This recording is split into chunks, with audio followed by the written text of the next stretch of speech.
Hey, good morning, peace and blessings, sisters and brothers. It is I, Sister Ro, back up in the building with you with Sunday Sip with Sisters. I hope that you all had a wonderful week and that you're starting off the beginning of your week well. Today, just want to come to y'all a little bit because I'm gonna be back talking about Black femicide, but that'll be in something separate. I just want to come to y'all today and just kind of talk a little bit about what's going on in the world. Through the week, I make a lot of little small tidbit videos. I feel like when I see things, I kind of talk about it. Um, but I'm also going through a journey of changing my diet. I'm doing a lot of plant-based stuff, and I'm working on my health as well. So, as one of my eldest sisters, Sister Sequestris, shared with me, and she's been like a vegan most of her life, um, and always done plant-based, even when it wasn't fashionable, as you will. She was saying, Rose, sometimes you have to stop and take care of yourself, and all the other things you have will still be there if need to be there. And so I take those things to heart as I stop to focus on my own health. Also, when doing that, I hired I'm working with an awesome herbalist, Sister Tamika Mosley. If you do not know who she is, you should get to know her, share her information. I had a health scare, and the sister hooked me up with a bunch of herbs. And when I took tests again, the doctor was like, "You're improving." So herbs definitely helps, but it's good to know people who know what they're doing. You know what I mean? And she definitely knows what she's doing. The other thing is then I hired a wellness coach, and that's Coach Karen. And as I was out walking one day with my sister, the sister rode past her on the bike, and she said to me, like, I think I took a break. She thought I was praying, but I was praying I could ride this bike on Garcia Benz. And she said, I said, no, my big sister got me out here. Shout out to Sister Dottie, my sister Dottie, my real blood sister Dottie, who told me, come on, girl, get on this bike and ride. And so that's how I met Coach Karen. And so the sister looks really good for her age. And turned out she's a fitness wellness coach. That is her ministry because she is a Christian. So that is her ministry. It's just been nice working with her. She's very motivating. And I'm really, really enjoying that. And then there's the part that I do. So I have the herbalist, I have the coach, and then I have the part that I have to do. You know what I mean? Which is to get up every morning. I bike ride every morning. First of all, I pray every morning. I try to stay well. I eat wholeness foods. I'm really, really on this journey. But let me just be honest. It doesn't happen like that. That's not how it really happened for me. My whole life, honestly, I've always had people who have been health conscious around me. I don't know if that's y'all story, but that's my story. So I've always had people around me like Sister Javon Muhammad, who is a vegan or plant-based, back and forth. But every time I'm with her, I always eat well and eat healthy. And so, I've always had people around me, Sister Satu, who I was with yesterday. I may talk about that a little bit. But these are all women who have always eaten healthy around me, even though I was still eating chicken and a little beef or whatever. I just wasn't ready for the journey. Sometimes you get to the journey because you have a health scare, and I had a health scare. So it made me um, back up and be like, bro, you do amazing work, but it would mean nothing if you can't walk around, if you can't, if your body's telling you, hey, I'm gonna need some attention, I'm gonna need you to help take care of me. And then you kind of still like, yeah, but I gotta go save the world. You know what I mean? But you're not saving yourself. So I had to back up off that. But I also had a lot of examples around me. It's not, see, when I hear people say nobody's helping them, I'm like, that's a little narcissism that I think a lot of people have. I try not to ever say that uh, in that way. Like, ain't nobody doing that for me. You're not gonna ever hear me say no shit like that because I know that that's not true. You know what I mean? I think sometimes we say stuff like that when we're mad at ourselves because there's always constant reminders around you of what you're capable of doing. It is up to you. Sorry, it is up to you to pay attention to that. And sometimes we don't pay attention because sometimes we be kind of arrogant, So anyway, so I had all of these uh, um, people around me that were eating right, eating healthy, being active, and I was active to a degree, but I was not really focused. And I always think of it as a trinity. For me, it's like food, you know, and then the next one is okay, yeah, not now. So one is food, sorry, one is working out, and the other one is mental wellness. And so for me, I've never had them all like together. You know what I mean? So this is the first time where I've had all three of them together. I also feel like so that's the Trinity, how that works for me. But I think another big part that works for me is when I remember my ancestors, and sometimes we don't always do that. To me, ancestors mean everything to me. Um, Everything I do in my life is a reflection of them. And sometimes that's hard for people to understand. I'm gonna show you this little. I seen this picture yesterday, and I was like, I'm definitely gonna show that today. So when I see this, I always look at my ancestors and remember who they were because it's really who I am, and I don't really get to be. Um, I only get to be because they were. And so as I look at my health, I look at my mom's health, I look at her mom's health. I have everybody in my family their death certificate, and I look at, well, what did they die of? Because I'm really curious about that. And a lot of them die from hypertension and diabetes. So this is what I really do know. And then we know that. I mean, they're Black, they're African Americans, they're descendant of people who were enslaved in this country. So, we know that they came through all of these systems of oppressions, you know what I mean? And I think, you have to take all that into consideration of how that deals within your body. You know what I mean? It's kind of like when you've been up all day and haven't had any sleep, people can look at you and be like, damn, you tired. Because it's like a wearing on you. You can see it physically, but for Black people who were descendant of enslaved people, you can see that almost inside of us. And this is not the same like one of your parents is from here and one of your parents from somewhere else. It's not quite the same. You know what I mean? There is something that happens to people who have been here for centuries because there's a passing down of something. And normally you get that passing down from your mom if that's who you're raised with, or the environment that you're around as well that contributes to it. So I looked at that with them. I looked at, what kind of things that they passed away from on their death certificates.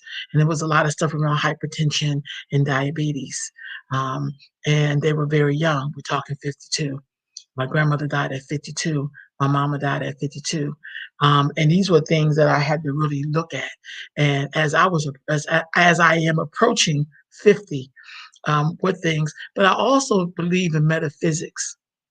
And I also believe that your ailments is a sign of things that's going on outside of yourself and how you're dealing with it inside of yourself. And so when you don't deal with it inside of yourself, then um, it has to show itself.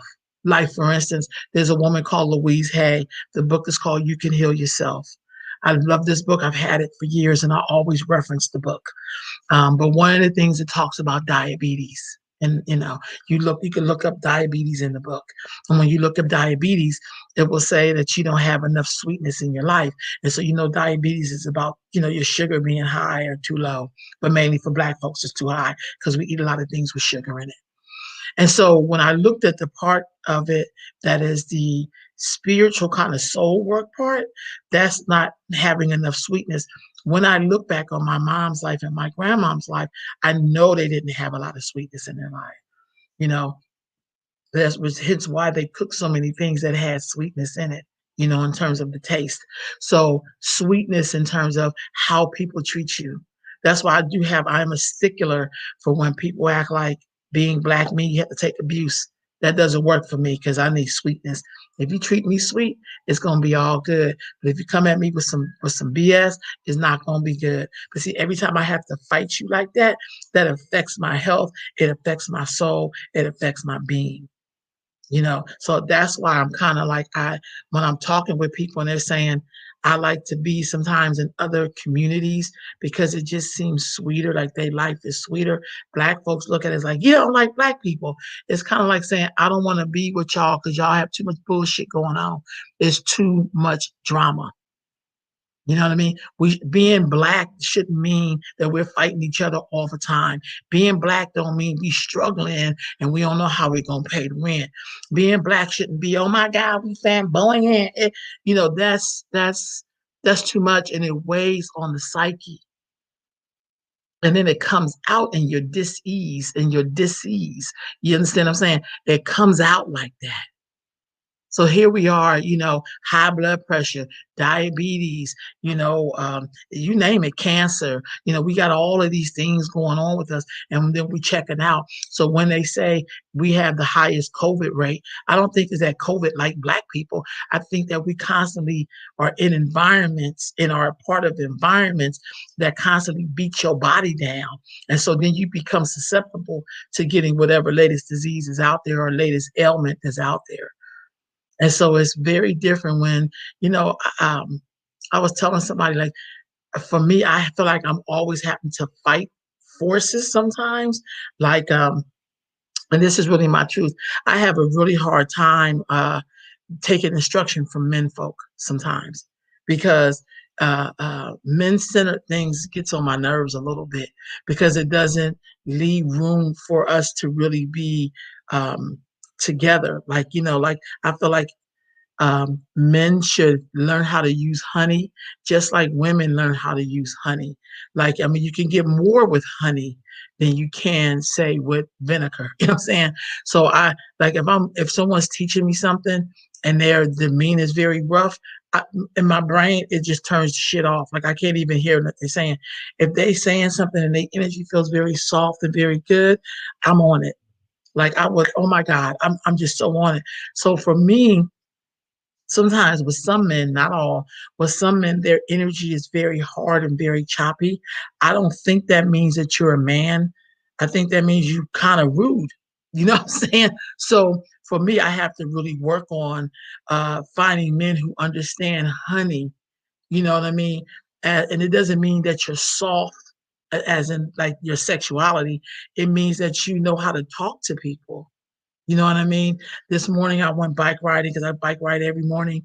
And on the trail I was riding and I was really focused and I passed all of these people and everybody spoke to me and I spoke to everybody. And half those people were white people.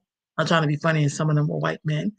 And they were saying hi, but their hi wasn't a rude. It was like, good morning. Like, you know, it was just something about the energy that was really sweet and soft, like honey, even though it was just a passing by of the hi. All of that, y'all, is an environment. It's an environment. And so for me, I think the way that we beat this thing in this culture that we're in is that we got to have a little bit more softness. It don't mean that you're gonna be a total sucker because you know we be thinking, but what it really means is that we have to uh, create environments where we're cool with each other. You know, it shouldn't be as, and I tell this to myself, if I feel like I'm getting ready to be in an environment and I'm gonna have to fight, I'm gonna have to dismiss myself because I don't want to fight because what it does is that it's kind of like when you eat meat. I don't know about y'all. When I ate meat, or especially if I ate steak in particular, I would get very ruggish and very like just snappy, like as opposed to if I had some fruit, some cantaloupe or something, seriously, or some grapes, my demeanor would be very soft. You know, I would just be like, oh, like, we joke about like hippies hugging trees and stuff like that, but it really does help people to be softer in their spirit, which means they get to kind of be on earth in a softer kind of way. I'm gonna give you another example. Yesterday, I was driving to the Bay to do some stuff with Sister Satu, who I just really love, and um, uh, while I was driving with her, I was talking to Yakiel on the phone from Australia, and we talked about race a little bit. And he's one of the very few white people I could talk about race with because he's white. And so he was giving me his spiel about, you know, his lens as a white man about, how white people sometimes don't necessarily see color because they don't have to see color. This is really the truth because that's their lens. And he was trying to talk about good people and and then I said, that right there, what you have. And I said, that right there, that part of you that that you get to be so free that you don't even have to have that as a consideration. You know what I mean? Like, as a white person, you could just talk about the character, but race is never, you never have to consider your race in something, in the environment, at your job, when you go to the doctors, in your health stats. Like, race for you isn't a factor. You know, you just, you don't even have that. It's a certain freedom that you have. You know what I mean? It's really what everybody's trying to get to. But then we don't really understand that part of getting to that freedom that we think white people have, that we see that the environments that's been created, if we go back to the environment that's been created for them, is really in the mind. And so when you're Black, you have to be very conscious of who you're going to be with so that they don't restrict your ability to get to that freedom. Because as he was talking, I couldn't even I couldn't make him see color. I really could not make him see color. So I just had to, like, but it dawned on me that that was a freedom that he has that I want to have as a Black person, as a human being, really. I wanna have that freedom to not consider, when I go to the doctors, that they're gonna treat me a certain way because I'm a Black woman, and I'm a big Black woman, and I'm a Black woman that's very, I have melanin, like, obviously, I'm not mixed with them, obviously. You know what I mean? Like, I'm not trying to be funny, but there's all of these other deep ass factors that white people don't have to consider most of the time because that's a freedom, uh, that they have. Uh, yeah. Oh, yeah, my nephew wanted at breakfast, he's trying to tell me about something. So, it's I sometimes it's kind of really hard to explain sometimes, but when I consider when I'm looking at my health, that's a part of my health journey, is getting to that freedom. You know what I mean? Part of that freedom means you have to turn people off. You know what I mean? And cut people out. And it don't mean you badmouth them or nothing like that. They just don't fit inside of your freedom. You know what I mean? Because I'm really trying to get to this freedom space. You know what I mean? And um I can't be bogged down with other people's stuff. Because for me, I'm looking at my ancestors and what they've been through, and then I'm looking at my own health journey. But then the third part to this is I'm looking at generations I'm never going to see, and what am I going to be able to do as the connector for them? And so that means I have to back up and look at my health. I have to back up and look at who I'm surrounding myself with. I have to back and look at my support system. I got to back and look at what am I leaving so that when people who are coming behind me go to for some strength on their ancestors, hopefully I would be one, that they would be like, well, this is what Aunt Ro did. This is what she did. This is what she was known for, you know, that they could change that. And I feel like sometimes in our community, we don't always do that. We don't always leave. We don't think about the prints that we're leaving. We don't really think about that. Yesterday, as I sat with Sister Satu and was journeying with her on I was journeying with her just on like we talked about spiritual work, uh we talked about just our ancestors, our lineage, where we're from, who the women are. And I feel like Black folks, we gotta start doing that in a personal way, like looking at what's immediate in your life, not the fantasy stories, but the real shit that happened in your families. You know, what was it like for the women? What are you carrying that's from your ancestors? What are you carrying? What work are you gonna have to do spiritually for your ancestors so that the yet to be born have a better opportunity and a better fight? You know, not even fight, but a better quality of life to how they're gonna live. That's a huge responsibility, very huge. So today, I am along with my sister. We're going to check out this. Well, on Friday, yeah, because today's Sunday. On Friday, what day is it? We went to this place called We went to this place called Pure Soul. This is a plant-based uh, uh, restaurant eatery, I guess. And it is in I don't know what you call that part of town because it's not downtown, but it's a little further to the east, I guess. Um, but the food in there was delicious. We had some really good food there. It was all plant-based. It was delicious. So me and my sisters went. We sat out there, and we had some really good food out there. And then today, this their sister every Sunday they have um,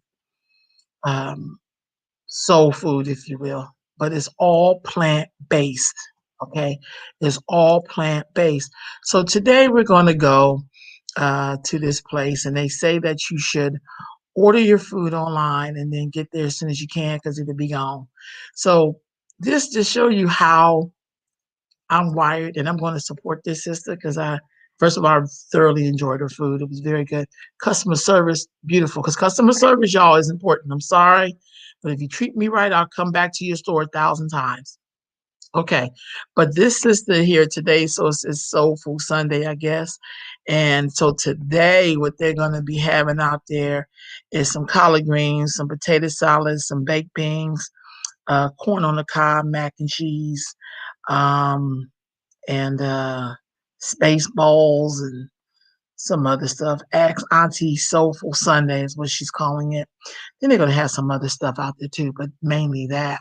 And so we told her we would come and support her.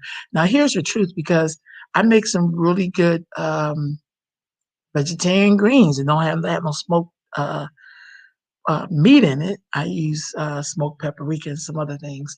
Um, to get that kind of flavor or taste to it. But I'm going to support this sister anyway.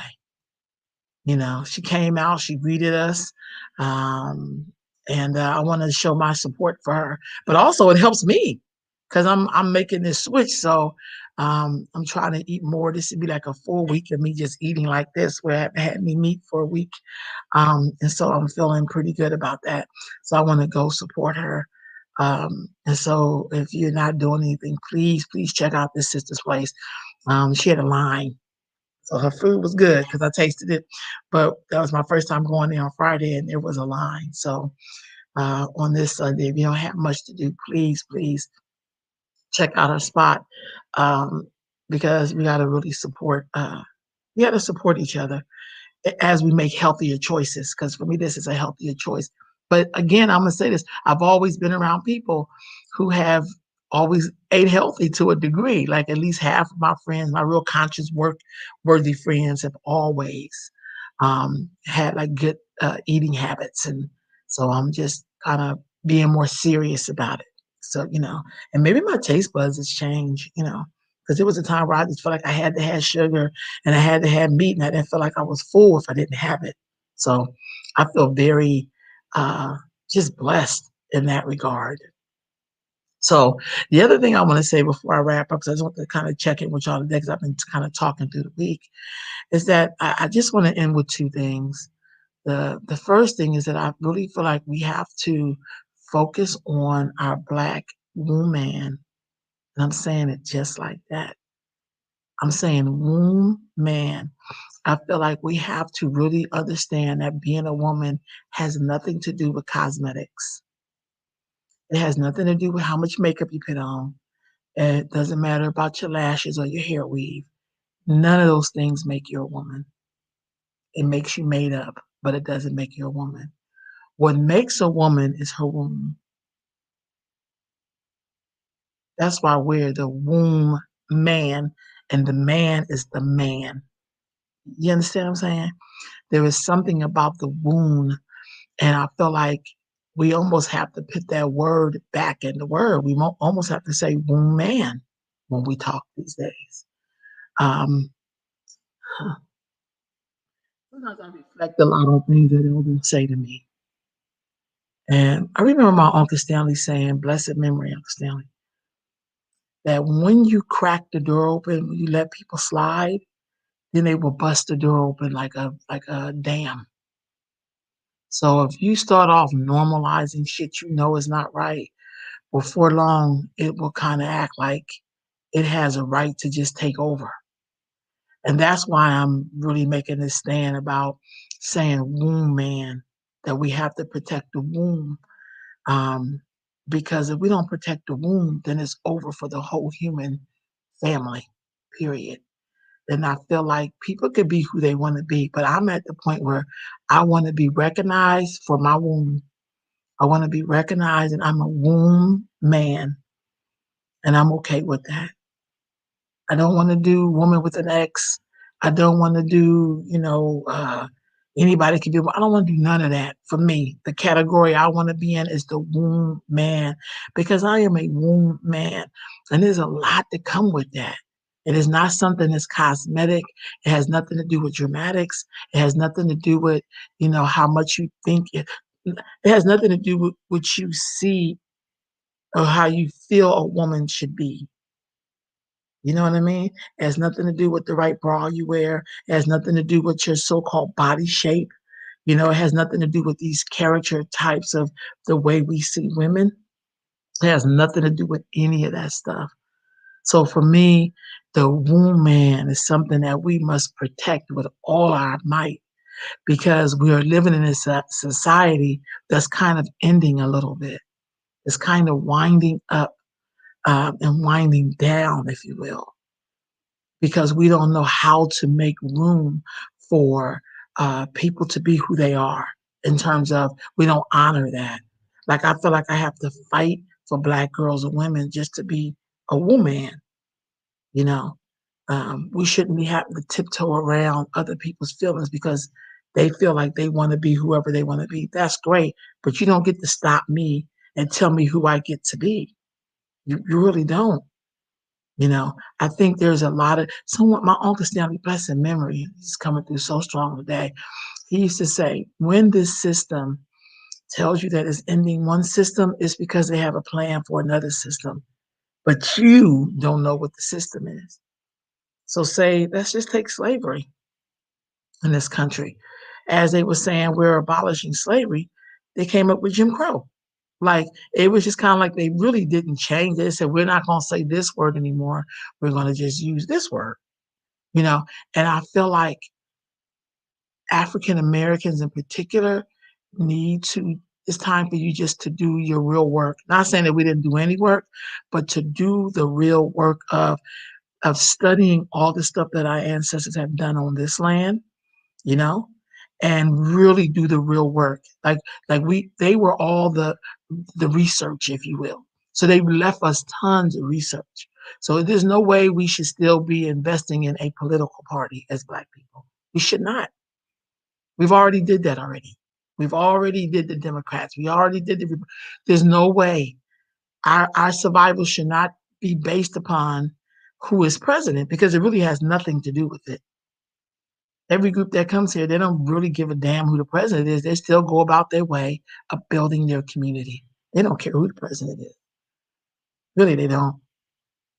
So I feel like we have to get out of this hope business, because that's not what saved us. It wasn't hope.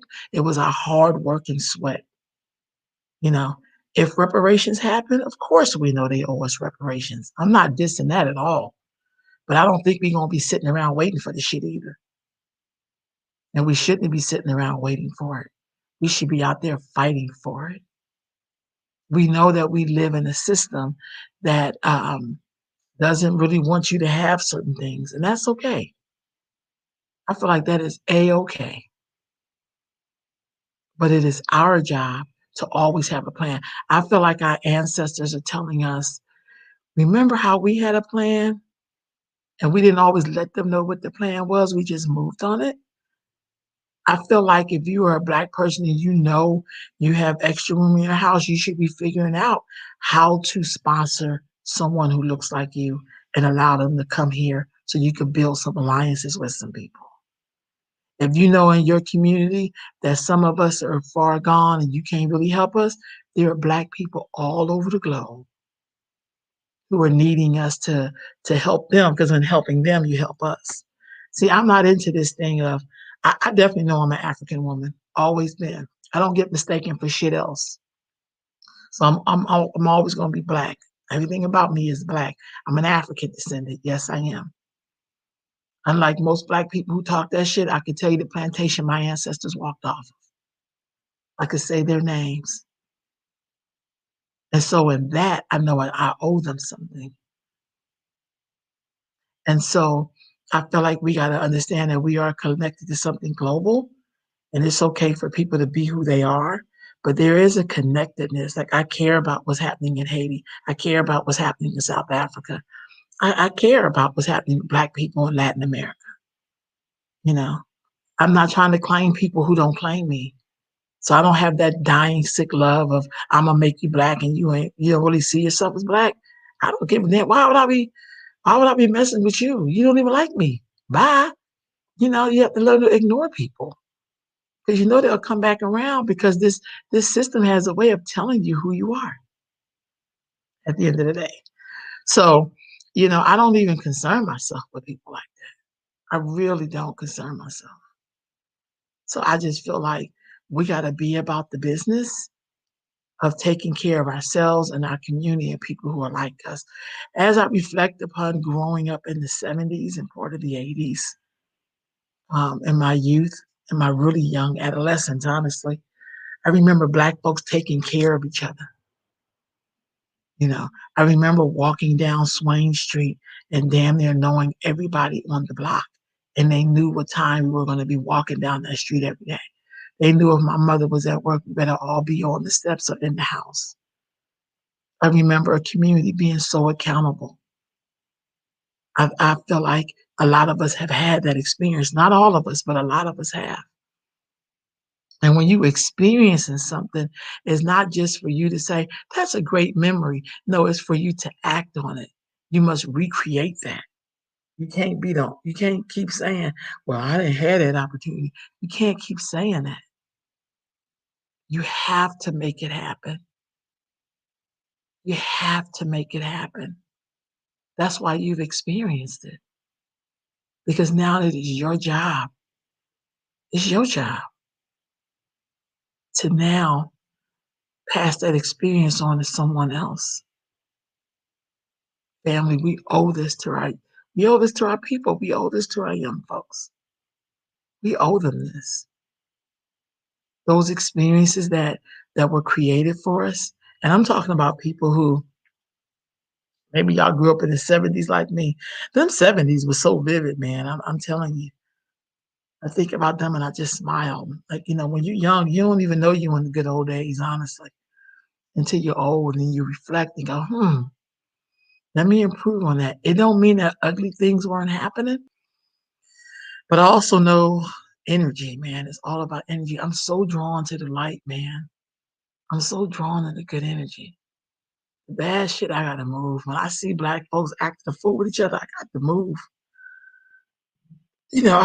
I've discovered TikTok, and I laugh a lot at TikTok, but I think to myself, you have no idea how this too is energy that we're putting out in the universe.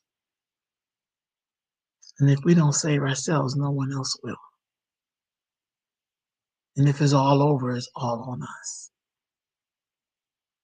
Family, we got to do better.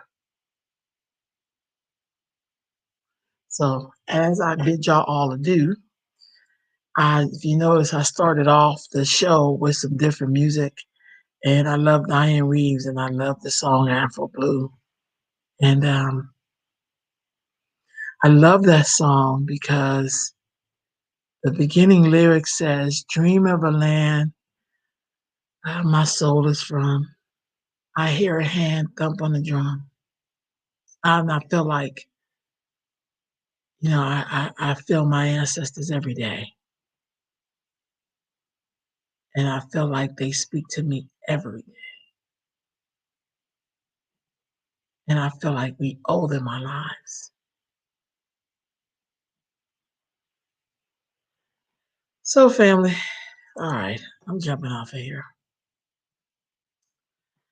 I shall hollers and I shall see you all in a couple hours. All righty. Oh, I didn't see that.